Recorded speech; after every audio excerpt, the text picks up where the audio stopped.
Oi, gente linda. Tudo bem? Tudo certinho?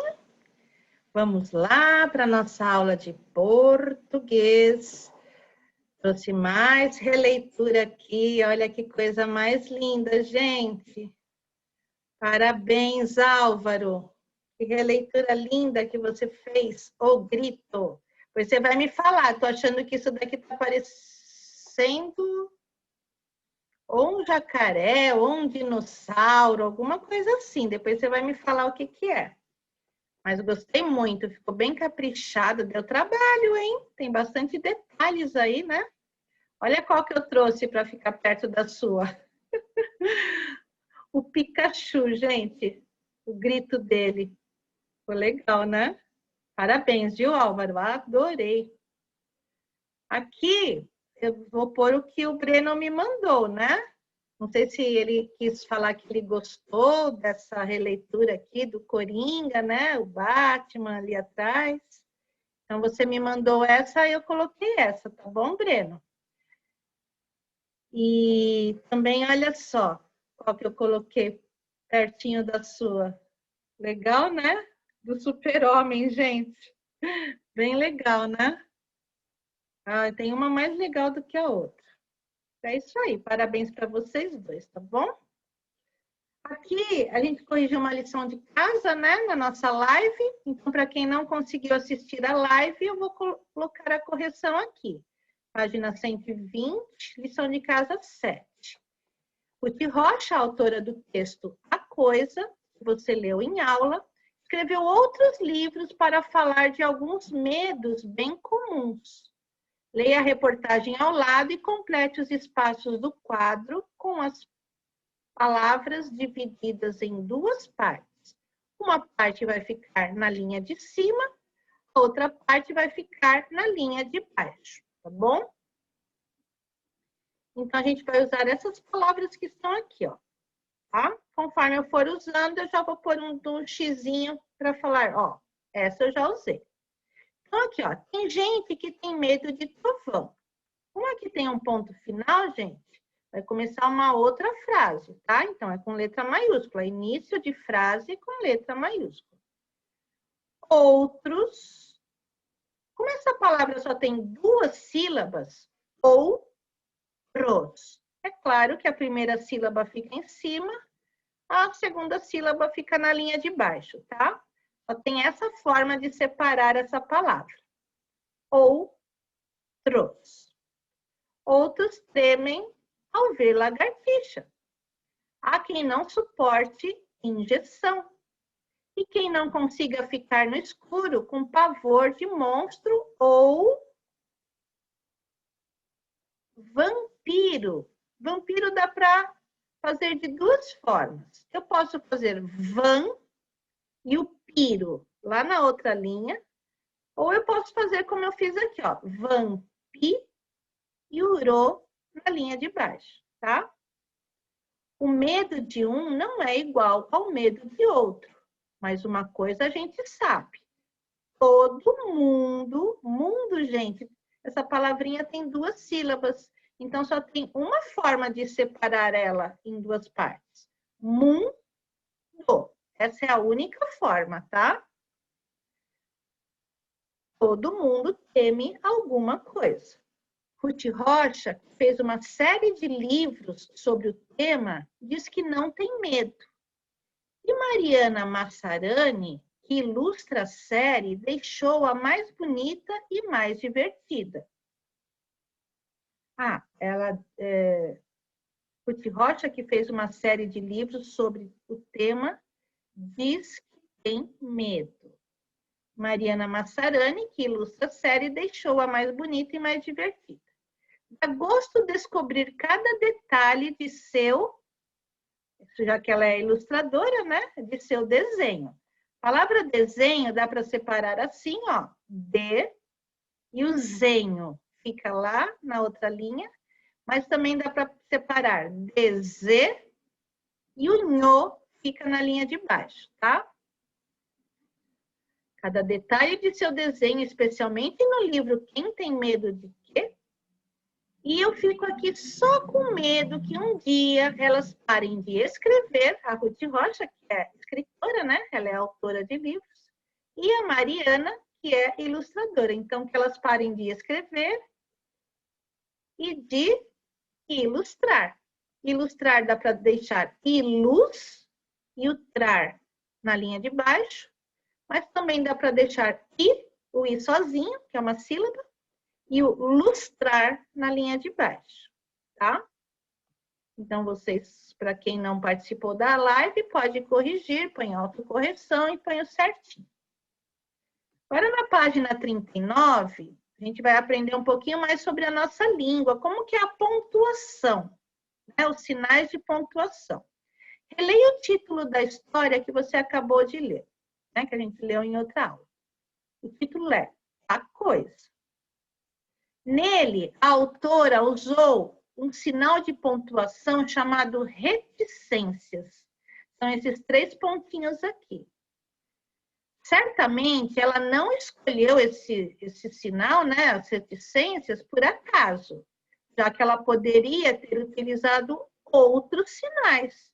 Ela poderia ter utilizado um ponto final, e aí ficaria a coisa. Ela poderia ter usado um ponto de exclamação, aí ficaria a coisa, sei lá, alguma coisa assim, né? De espanto, de surpresa. Ou ela poderia ter usado o sinal, o ponto de interrogação, aí seria uma pergunta. A coisa? Não, ela usou reticências, tá? Esses 3 pontinhos. Que ideia que o uso das reticências pode provocar no leitor? Então, quando que se usa esse sinal aqui de pontuação, as reticências? As reticências, elas são usadas para omitir algo ou para indicar uma ideia que ainda não foi concluída. Como, por exemplo, lá, a coisa.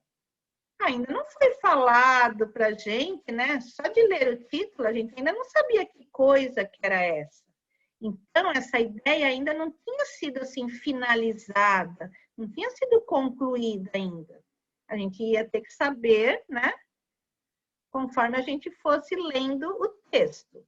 Ou então, quando for para omitir, quando for para não falar alguma coisa, para deixar de dar alguma informação. Tá. Nesse outro trecho do texto, então aqui a gente já pode começar até com a correção. Nesse outro trecho é um pedaço, tá? Nesse outro trecho do texto também há o uso das reticências, observe. A coisa era... Aí tem uma paradinha. Um espelho. E agora, que impressão e emprego das reticências causa no leitor? Agora, a impressão provocada pelo uso das reticências é uma breve pausa, igual a Pro fez, ó. A coisa era uma breve pausa, dou uma paradinha, para gerar expectativa antes da revelação do mistério. Então, primeiro eu vou ler, vou deixar reticências, que é aquela pausa, depois eu falo qual que era o mistério. A coisa era um espelho, tá vendo? Então, também pode ser para gerar expectativa e aí depois continua falando aquilo que deseja, tá? Então, leia de novo, prestem atenção quando vocês estiverem lendo e aparecerem as reticências, né? O que elas podem estar indicando, tá bom? Leia em voz alta esse trecho da história. Então, o vovô foi ver o que havia e voltou correndo como um ovinho. A coisa, ele gritava, a coisa é pavorosa, muito alta, com os olhos brilhantes como se fossem de vidro e na cabeça uns tufos espetados para todos os lados. É possível perceber que nesse momento da história, o avô de Alvinho estava com muito medo, não é mesmo? Além das palavras que ele diz, o que mais você observou para saber o que ele sentia? sentia. Pode-se observar a pontuação como um elemento que reforça, lá na escrita, a sensação de medo vivenciada pela personagem, tá? Primeiro, por que a gente está falando do vovô e a gente usa o feminino aqui para personagem? Ó, vivenciada pela personagem. Aqui na nossa língua portuguesa, a gente pode usar a palavra personagem tanto no feminino como no masculino, tá? Mas a Pro já explicou que quem conhece um pouquinho da língua, né, sabe que a palavra personagem veio da língua francesa. E lá na França, na língua francesa, personagem é uma palavra feminina, tá? Então, vocês vão ver muitos atores, muita gente falando a personagem. Por quê? Porque é uma palavra que veio da França. Mas mesmo assim, já tem o nosso jeitinho aqui, né, brasileiro de ser. Então, tem muita gente que quando está se falando de alguém do sexo masculino, então também usa personagem como uma palavra masculina, tá? Então, só para vocês entenderem, quando vocês virem, ai, nossa, erraram aqui, porque estão falando pela personagem se é o vovô, né? Pelo personagem. Então, pela personagem é uma forma correta, porque a palavra personagem é feminina, porque ela veio da língua francesa, que lá a palavra personagem é feminina, tá? Aqui, o que eles estão querendo dizer com essa resposta? Que uma coisa é quando a gente fala com alguém, a gente tem a entonação da nossa voz, a gente tem a fisionomia, o que a gente está querendo dizer, se é uma pergunta, se a gente está assustado, se a gente está apenas afirmando alguma coisa, né? Ou negando alguma coisa. Agora, e quando a gente vai ler, como é que vem toda essa expressão? A expressão, ela vem a partir da pontuação, tá? Então, se for um ponto final, é uma afirmação. Então, o vovô foi ver o que havia. Uma afirmação, alguma coisa que estava ocorrendo, tudo bem, tudo ok. E voltou correndo como o alvinho. 2 pontos, eles podem indicar que eu vou falar uma lista, né, com alguns itens. Aqui não. Aqui eles estão indicando que na próxima linha vai ter a fala de uma personagem. E o que indica que a personagem está falando agora? O travessão. E essa fala, a coisa, ela está muito admirada, está assustada, está em pânico. O que indica isso na escrita? O ponto de exclamação, tá? E todas essas exclamações aqui até o final, quer dizer que ela estava muito, né, assustada. Dependendo do contexto aqui, né, dependendo do que estiver sendo tratado no texto, a gente sabe qual que era o tipo de expressão. Se o ponto de exclamação aqui estava querendo falar que ela estava admirada, ou que ela estava assustada, ou que ela estava em pânico, alguma coisa assim, né? Mas expressa uma emoção. Então, olha como é importante a gente prestar atenção nos sinais de pontuação de um texto. Eles expressam a emoção daquela personagem. E aí, quando a gente for ler em voz alta, a gente também pode expressar, né, com a entonação da nossa voz. Então, é possível perceber que nesse momento da história, o avô de Alvinho estava com muito medo, não é mesmo? E, além das palavras que foram citadas, o que mais você observou para saber o que é que ele estava sentindo? A gente observou a pontuação. A pontuação, ela é um elemento que reforça aqui na escrita de um texto, né, a sensação de medo que estava sendo vivenciada por essa personagem, que era o vovô, tá? Então, prestem muita atenção nos sinais de pontuação quando vocês forem ler um texto. De preferência, leiam em voz alta E aí, vocês vão dando com a voz de vocês a entonação, vão mostrando de forma expressiva, né? O que a personagem estava sentindo. Diante da mesma situação, veja como reagiu ao vinho. No que foi, voltou aos berros. Fantasma! Uma coisa horrível! Um monstro de cabelo vermelho e uma luz medonha saindo da barriga. E para você usar e abusar dos sinais de pontuação para dar a impressão ao leitor de que Alvinho está ainda mais assustado do que no trecho original, então reescreva esse trecho aqui do quadro. Se quiser, troque também algumas palavras ou algumas expressões. Então, vocês fiquem à vontade para fazer, né, do jeitinho de vocês. E eu vou dar o meu exemplo aqui. Como é que eu fiz o meu? Comecei, né, do mesmo jeito. No que foi, voltou aos berros. Isso fica numa linha, tá, gente? Porque isso daqui é o narrador que está falando para a gente. Agora, na outra linha, depois que eu deixar exatamente o mesmo parágrafo, eu vou colocar um travessão. Agora já é a fala de uma personagem. Aí, agora eu dei uma incrementada, assim, para ficar mais assustador. Fantasma! Olha, agora não tem só um ponto de exclamação, tem 3. Quer dizer que eu estava muito mais assustado, tá? Uma coisa horrível! Um monstro! Agora eu não coloquei só um monstro, eu coloquei um monstro enorme, de cabelo vermelho. Uma luz medonha saindo da barriga, e ainda coloquei alguma coisa a mais, ó. E ele vinha em minha direção. Ou seja, estava muito assustado o Alvinho, tá? Então, eu tornei aqui esse trecho do texto um pouquinho mais assustador, né? Mostrando que o Alvinho estava bem mais assustado do que aqui, ó, na versão original, tá? Vocês podem fazer do jeitinho de vocês, tá bom? Releia esse trecho da história. Dona Julinha tinha levado o espelho para baixo e tinha coberto com um lençol.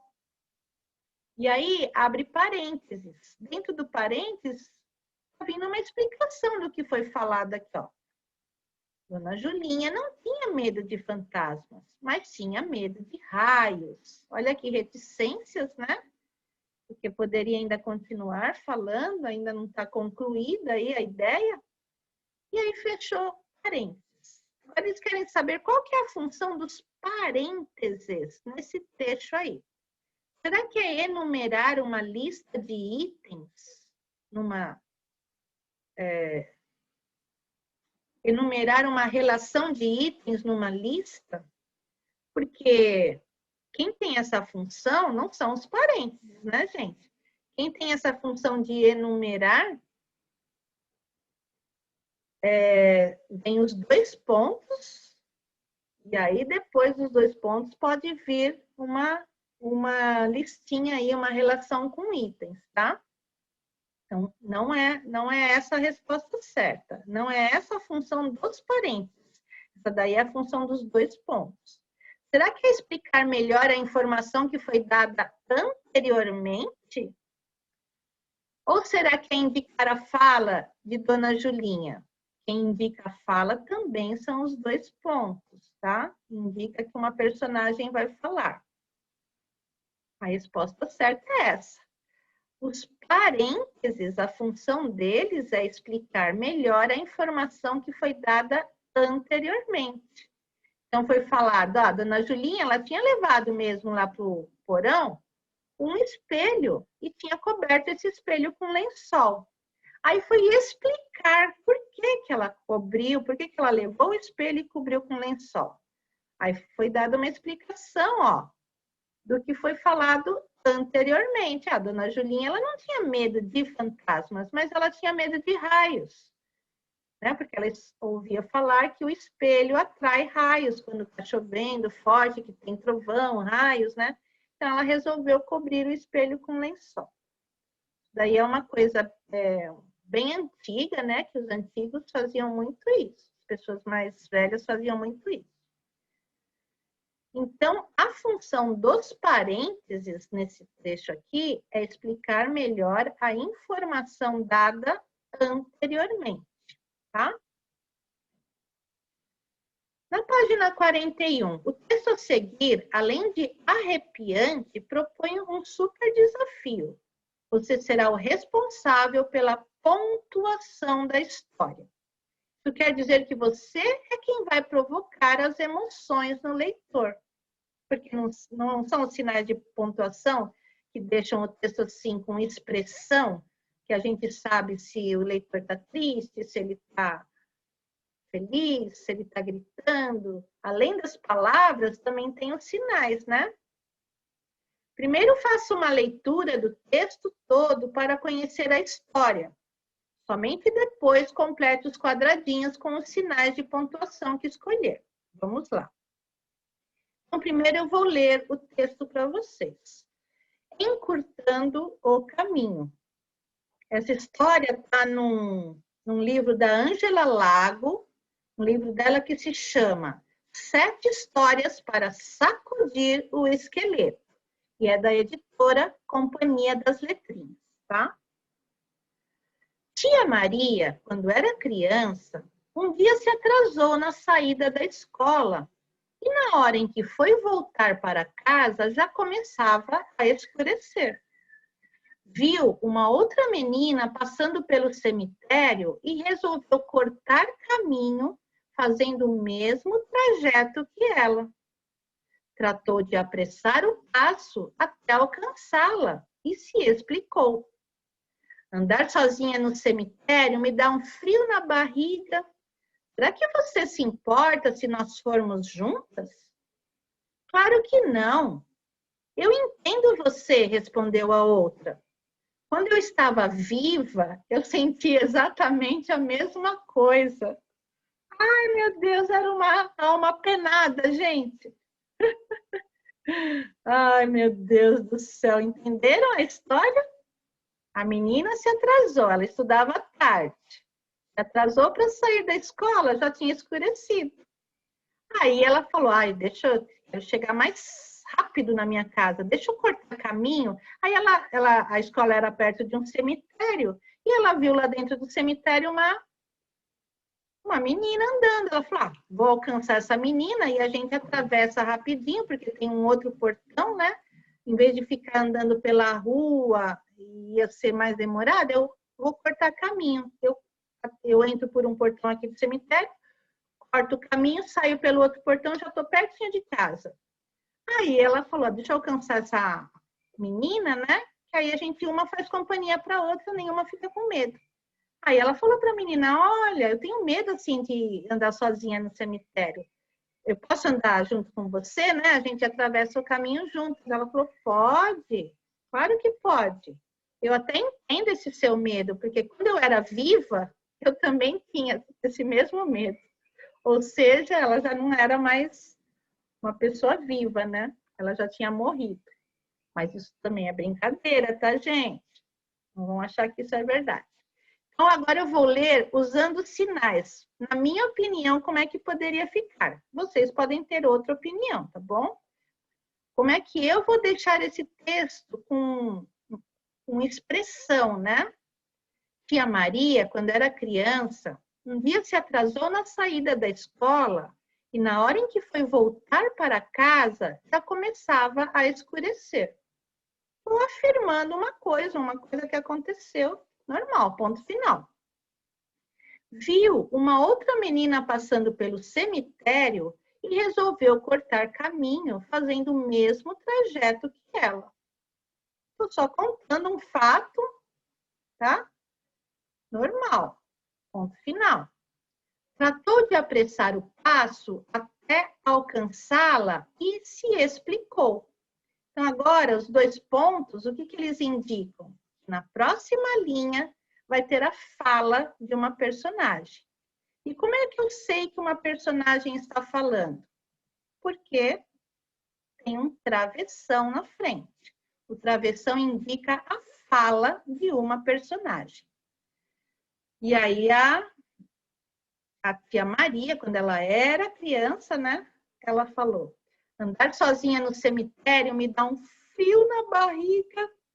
Então, ela estava exclamando, ela estava assim, mostrando, né? Que ela sentia medo. Será que você se importa se nós formos juntas? Agora ela está fazendo uma pergunta, tá? A outra menina vai falar agora, também é uma personagem. O que indica que essa menina está falando? O travessão. A menina falou, claro que não. Simplesmente respondeu. Ela não estava se importando que a outra ia andar junto com ela. Claro que não, não me importo, não. Eu entendo você, respondeu a outra. Quando eu estava viva, eu sentia exatamente a mesma coisa. Pontinho final, tá? Então, para mim, o que fica mais coerente são esses sinais de pontuação. Vocês vejam aí o que vocês acham que vocês vão querer fazer, tá?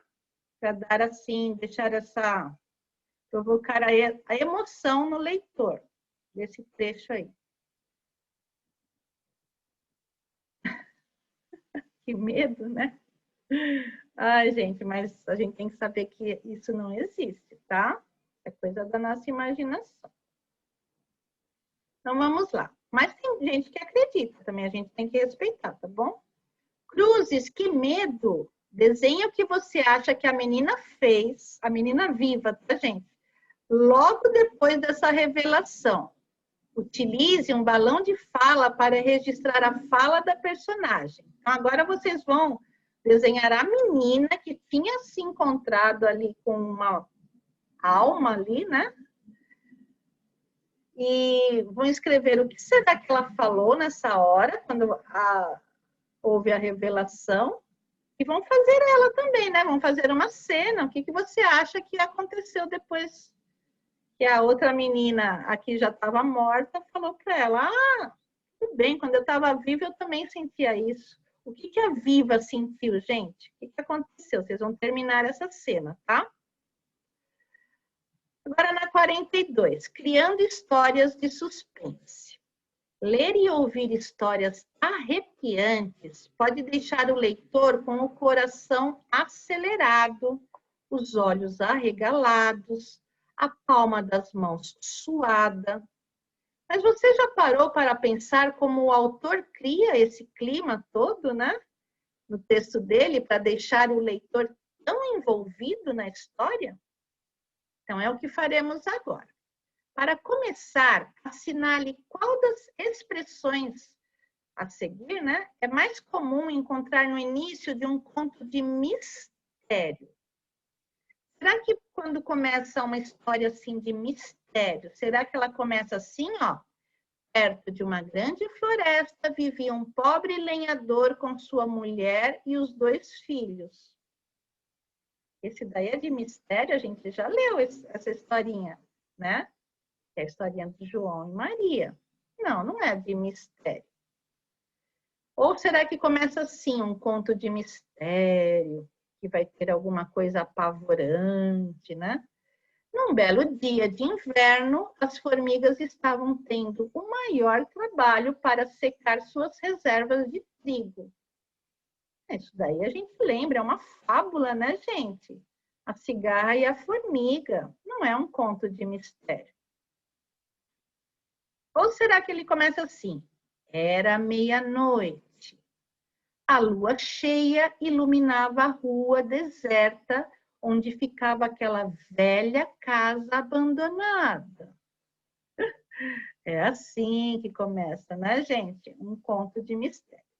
Que palavras você observou no trecho escolhido para chegar a essa conclusão? Tem várias aqui, ó. Meia-noite, lua cheia, rua deserta, velha casa abandonada. Tudo isso já dá para perceber que tipo de história a gente vai ler, né? Mas vocês podem comentar aí também com a turminha de casa, tá? Ao inventar histórias de suspense, podemos narrar acontecimentos sem impor limites à nossa imaginação. Para deixá-las cada vez mais arrepiantes, os autores constroem histórias utilizando expressões e palavras que provocam essas sensações. Veja como a escritora Heloísa Prieto iniciou um conto de mistério. Os trovões faziam estremecer as mãos de Joana. O que fazer diante de uma tempestade? Recolher-se na cama? Esconder-se debaixo dela? As luzes se apagaram. A chuva batia cada vez mais forte contra a vidraça de sua janela. A garota olhou para o visor do celular. 00:30 em ponto. Quando é que seus pais voltariam da festa? Nada pior do que estar sozinha, numa noite escura cheia de trovoadas. O prédio em que ela morava era totalmente seguro. O apartamento muito confortável e seu quarto aconchegante. Nada disso impedia que temores a invadissem.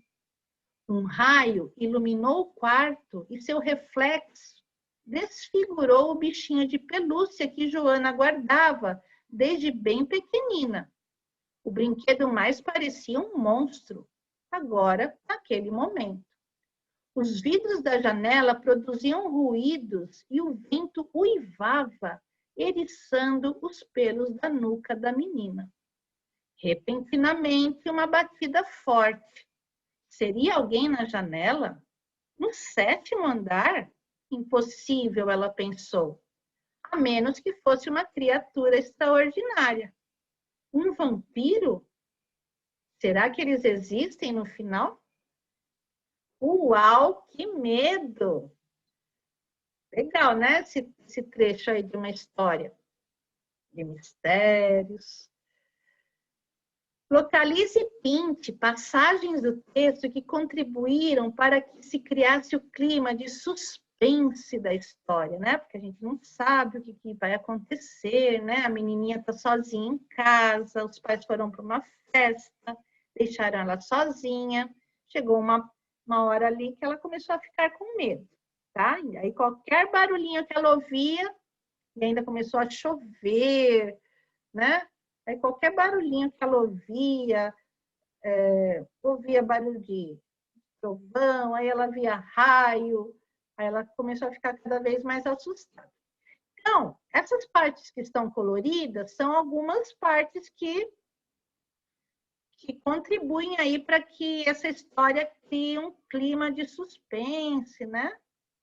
Então, quem quiser pode aproveitar uma, duas, três, quem quiser também pode pintar todas, tá?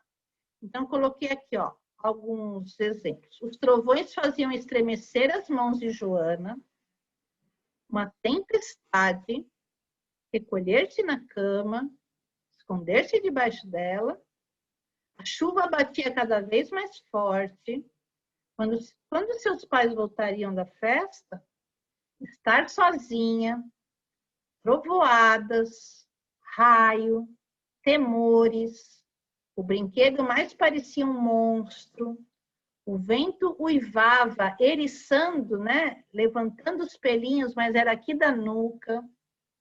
Repentinamente, uma batida forte. Um vampiro? Então, tudo isso, né, faz com que o texto crie aquele clima de suspense para quem está lendo, tá?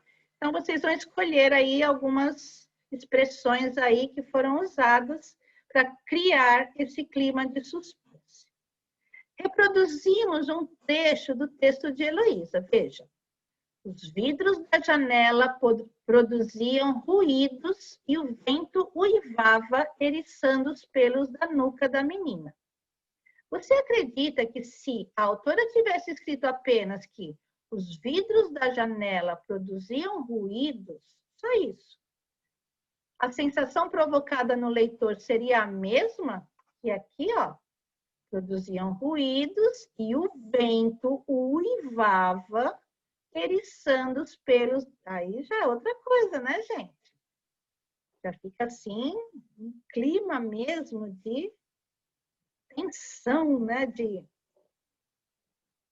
de mistério, de uma história misteriosa, o que será que vai acontecer? Então, ficaria o mesma sensação? Não, o leitor não teria essa mesma sensação. Pois é exatamente esse complemento aqui, né? Essa parte que está completando a informação que nos provoca a impressão de que a menina estava realmente apavorada, tá? Eu estou mostrando uma aqui, até a bonequinha aqui, gente, está com medo do trovão. Então, tá vendo? Só falar, os vidros da janela produziam ruídos, né? Algum barulho? Não, isso daí não causa nenhum medo.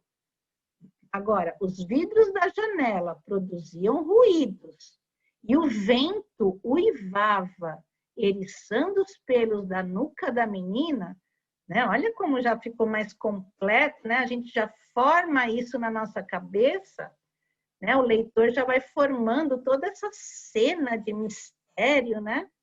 De medo que a menina estava passando. No texto, observe as palavras que você pintou. Todas elas, em sua opinião, são palavras de arrepiar, não é mesmo?